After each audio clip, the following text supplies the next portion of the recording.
My name is Will Phillipson. I'm co-founder and president of SilverRail and responsible for the product strategy and vision of the company.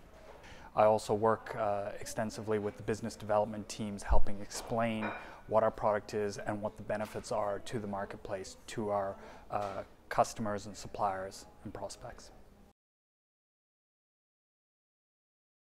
I got into rail completely by accident. I've been working in the travel industry, travel technology specifically, for the last 12, 15 years.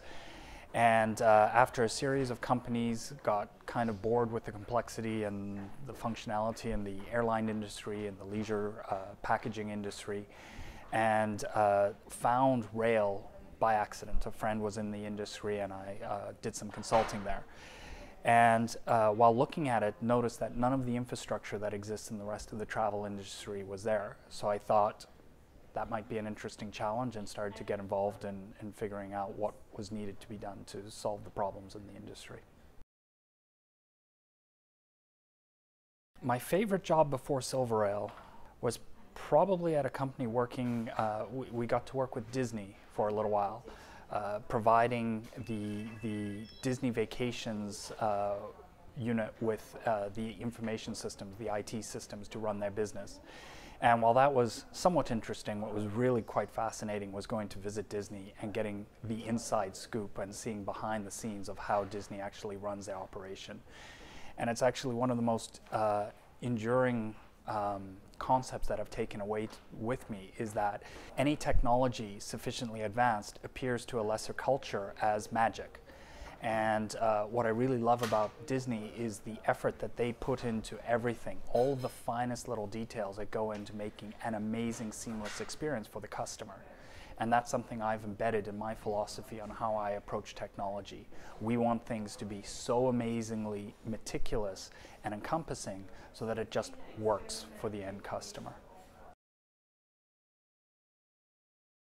My dream job, not at SilverRail, would probably be something, a barista, desert island, cold drinks, beaches, and all the other things that go along with it.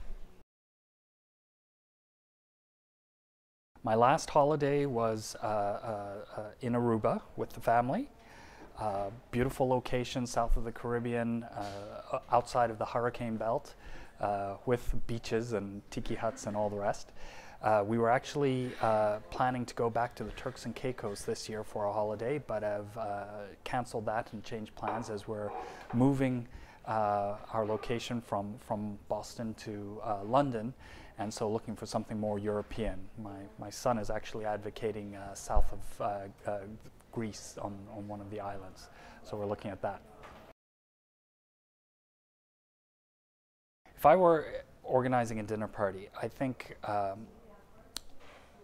would like to invite a couple of people that at least their personas in public would be very interesting. So Scott Adams, the writer behind Dilbert, the comic book, I think some of his insights into the way corporations and business work are incredibly interesting. Ideally, somebody like Albert Einstein, and being able to have a conversation about his insights into physics and the way the world works and things like that.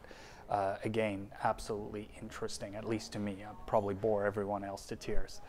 And then a really good bartender, because they have amazing stories always. If I had to send myself some advice going back in time to when I was 21, there's so much that I would say. Probably the biggest thing I would say is relax and enjoy yourself. You're only 21 once. Go traveling, go relax. There's plenty of time to work hard later on in life. And don't take everything so seriously. It's very rare that you get an opportunity to work with a team that is so capable and so incredible at delivering through the highest quality product. And it's an old saying that I came across a long time ago, but vision without execution is a dream. And this team has been amazing in taking a bunch of ideas that I've had, a bunch of whiteboard diagrams that I've had, and figured out how to turn it into something that is turning heads in the industry and really getting people to sit up and take notice of us. So I know it's easy for me out on the front lines to say, oh, we can do this, that, and the next thing, but it's only because I have the confidence in the team, in the people around me to actually deliver on that. That is proving us repeatedly that we have this credibility in the industry, and it's really quite an amazing opportunity to work with such a bunch of great people.